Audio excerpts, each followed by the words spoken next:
दोस्तों नमस्कार, स्वागत है आपका एक बार फिर से इंग्लिश लोग के नए वीडियो में, जिसमें हम सीखेंगे कुछ नए सेंटेंसेस, वो भी सीरियल और मूवीज की हेल्प से। उसके लिए ज़रूरी है आप वीडियो को पूरा देखें और जितने भी सेंटेंसेस हैं उनको रिपीट करें, तभी आपको प्रैक्टिस होगी। आप वीडियो को बार बार भी सुन सकते हैं याद करने के लिए।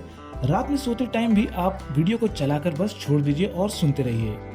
तो चलिए इस वीडियो में हम देखेंगे एक फनी सीरियल के सेंटेंसेस जिसका नाम है भाभी जी घर पर हैं। इसका एक वीडियो मैं पहले बना चुका हूँ, वो भी आप देख सकते हैं, लिंक आपको पिन कमेंट में मिल जाएगा। तो चलिए शुरू करते हैं। We have to do something about it.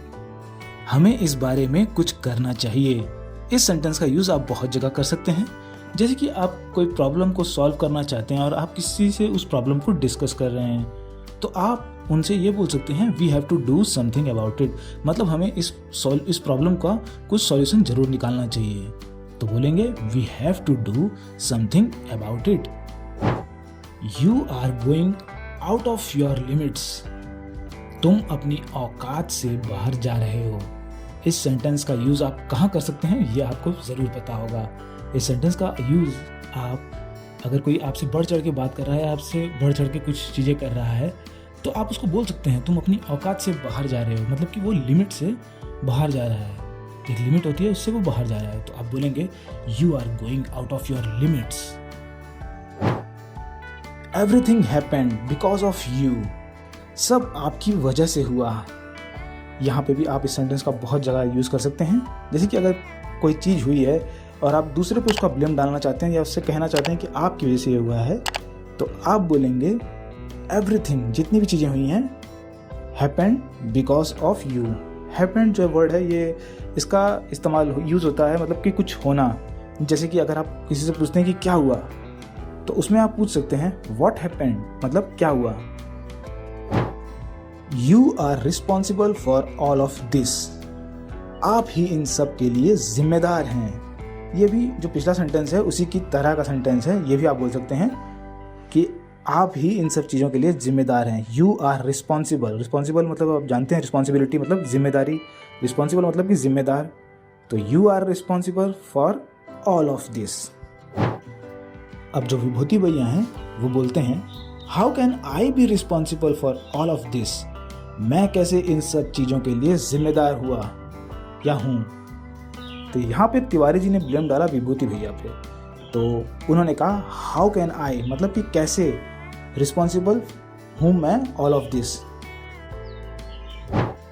अब विभूति भैया और तिवारी जी में जो बहस हो रही थी उसको बंद करने के लिए जो विभूति हैं उसने कहा लेट बायगॉन्स बी बायगॉन्स।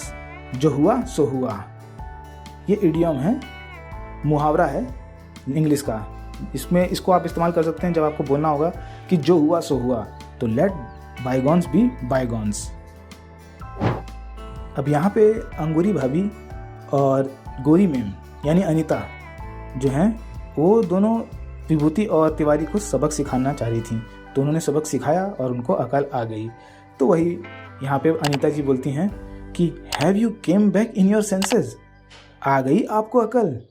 तो ये भी आप बोल सकते हैं जब आप किसी को कुछ मजा चखा दें या कुछ बोल दें, तो उसके बाद आप बोल सकते हैं have you came back in your senses.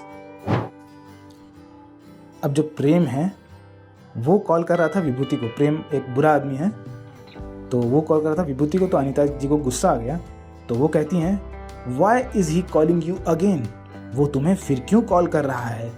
आप भी सेंटेंस का इस्तेमाल कर सकते हैं, जैसे कि अगर कोई किसी को कॉल कर रहा है और आप नहीं चाहते हैं कि ऐसा व्यक्ति या कोई उसे कॉल करे, आपके दोस्त को या आपके गर्लफ्रेंड या बॉयफ्रेंड को, तो आप बोल सकते हैं why is he calling you. अगर लड़की है तो why is she calling you again. अब जो तिवारी भैया हैं वो फिर से विभूति नारायण मिश्रा पे कुछ ब्लेम लगा रहे हैं। तो विभूति बोलता है why are you blaming me for it. Blaming me for it. आप मुझ पर इसके लिए क्यों इल्ज़ाम लगा रहे हैं। तो यहाँ पे ब्लेम कर रहे हैं जो तिवारी हैं, मतलब इल्ज़ाम लगाना, ब्लेम करना। तो वही बोलता है Tiwari why are you blaming me for it. अब जो विभूति नारायण मिश्रा हैं वो घुसे हुए हैं अंगूरी भाभी के घर की छत पे और उन्हें खोज रहे हैं। तब तक अंगूरी भाभी आ जाती हैं और पूछती हैं आप यहाँ क्या कर रहे हैं। विभूति नारायण मिश्रा बोलते हैं मैं तो आपको खोज रहा था, आप कहाँ थी? तो अंगूरी भाभी कहती हैं, I was down stairs in my room, मैं तो नीचे कमरे में ही थी, मतलब कि वो नीचे थी। तो उसके लिए वो कह रही हैं डाउन स्टेयर्स, मतलब कि सीढ़ी के नीचे, एकदम सीढ़ी के नीचे वाले रूम को डाउन स्टेयर्स नहीं बोलेंगे, मतलब जो नीचे का जो फ्लोर है डाउन स्टेयर सीढ़ी के, उसे वो डाउन स्टेयर बोल रही हैं। और सीढ़ी के ऊपर वाली जो चीज़ें हैं उनको बोलेंगे up stairs. I was up stairs in my room, मतलब सीढ़ी से चढ़ के कोई रूम है अगर तो उसको वो बोलेंगे I was up stairs in my room. तो दो वर्ड हैं, down stairs and up stairs.